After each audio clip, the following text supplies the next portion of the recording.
हूं आशीष कुमार, एक scientific expert. मैं दुनिया भर के एक्सपेरिमेंट्स किया हूं और आज मैं आपको बताऊंगा कैसे किया जाता है इलेक्ट्रॉनिक कॉन्फ़िगरेशन, कैसे एटम्स कंबाइन करते हैं और इनसे जुड़ी सारे फैसिनेटिंग क्वेश्चंस के बारे में फॉर क्लास 8 साइंटिफिक एक्सप्लोरर।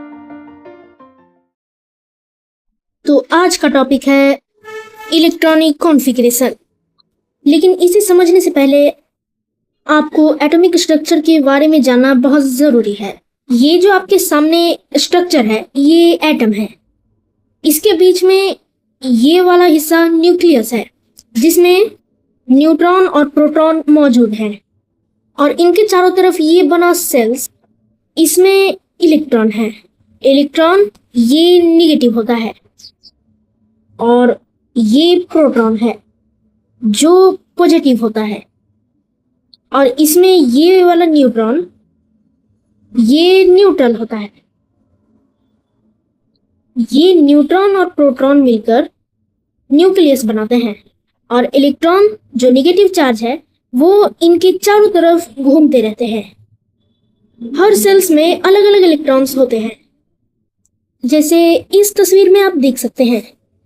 सबसे इनरमोस्ट ऑर्बिट जो फर्स्ट ऑर्बिट होता है वो के होता है और इसके बाद जो सेकंड सेल होता है वो एल होता है, फिर एम और फिर एन। इन सब में इलेक्ट्रॉन्स की संख्या अलग अलग होती है।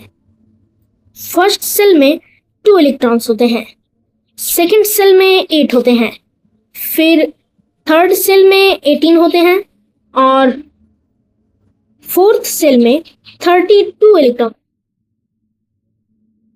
आप इस तरह से सेल नंबर को याद रख सकते हैं, नहीं तो इसका एक अलग सा फॉर्मूला भी होता है और फॉर्मूला है 2n⁻⁴। इसको यूज करने के लिए पहले 2 इंटू सेल नंबर, जैसे अगर आपको k का निकालना है तो इसके लिए 2 इंटू 1⁻³ जैसा कि ये फॉर्मूला में है। इसके बाद 1 इंटू 1 1 ही रहेगा और 2 इंटू 1 2 होगा। तो इसका मतलब के सेल में 2 इलेक्ट्रॉन्स होंगे और एल सेल सेकेंड सेल है। तो इसे करने के लिए 2 इंटू सेल नंबर 2 है तो 2⁻²। इसके बाद तो मतलब इक्वल टू 2 इंटू 2 इंटू 2, तो 2 इंटू 2 4 होगा और 4 इंटू 2 8 होगा, यानी एल सेल में 8 इलेक्ट्रॉन्स होंगे। ओके, तो अब अगला स्टेप है एलिमेंट्स के एटम को बनाना।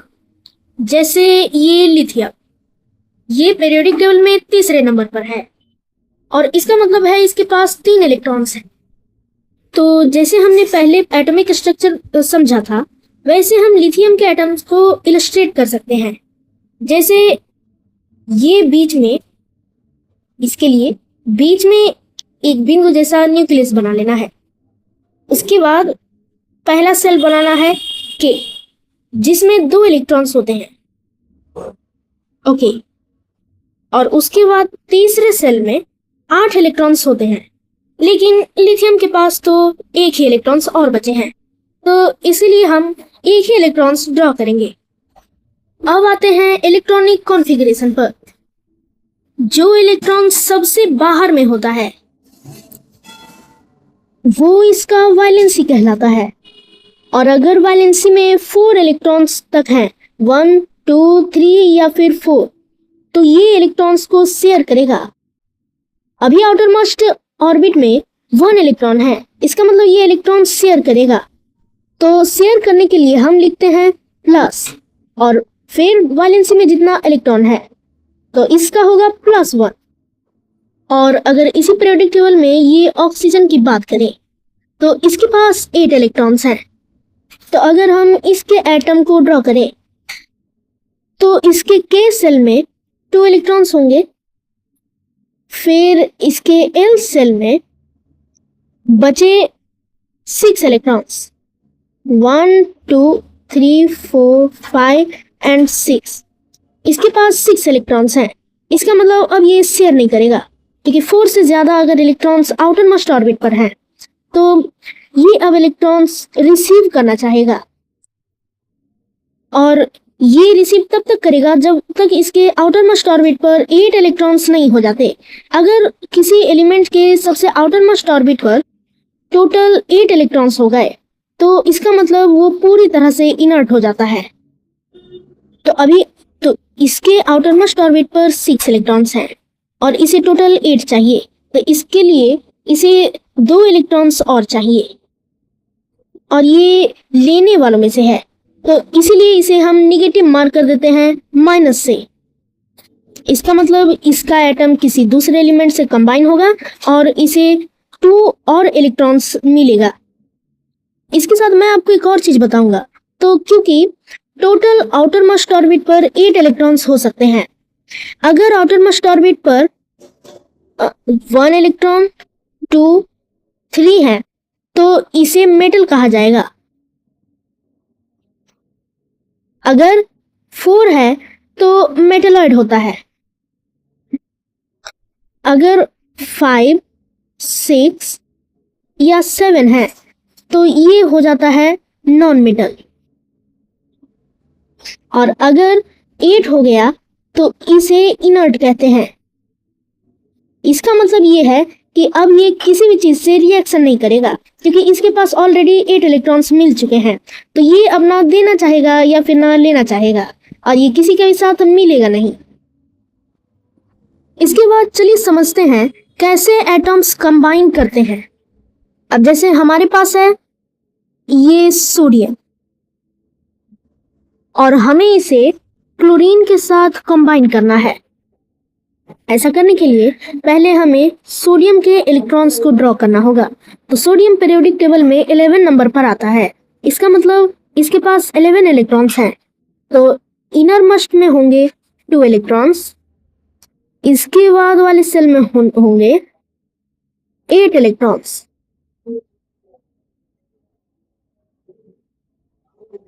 तो टोटल अभी 10 इलेक्ट्रॉन्स हैं और बचा आउटर सेल में 1। इसका मतलब सोडियम के पास +1 है, और अब हमें ड्रॉ करना है क्लोरीन के एटम को।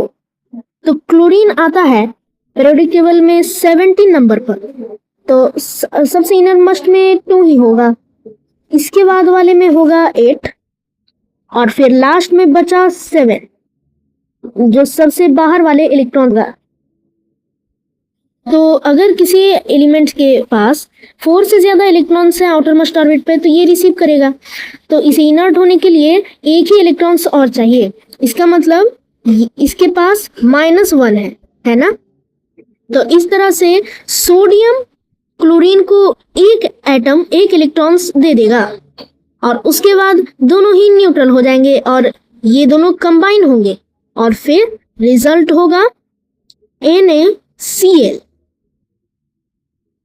इस तरह से हर एक एलिमेंट्स के इलेक्ट्रॉन्स कंबाइन होते हैं और फिर 2 एलिमेंट्स मिलकर एक कंपाउंड बनाते हैं।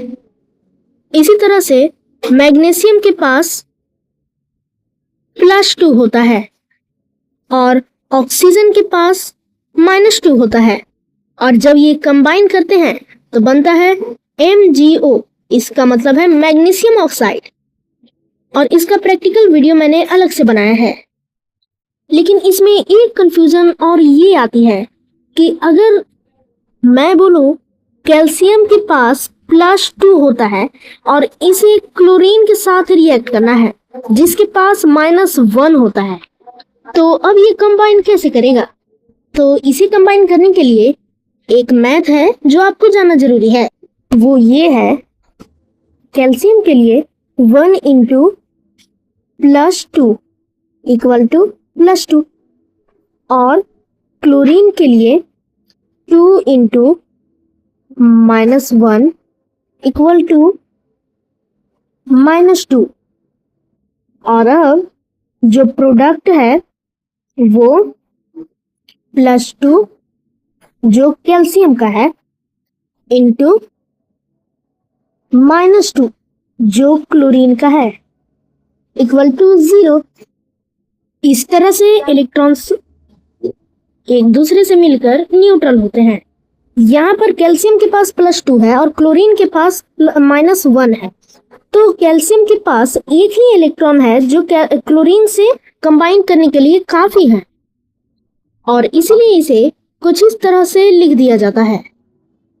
जब प्रोडक्ट लिखा जाता है तो केमिकली हिसाब से इसे CaCl2 लिख दिया जाता है और ये बनता है प्रोडक्ट।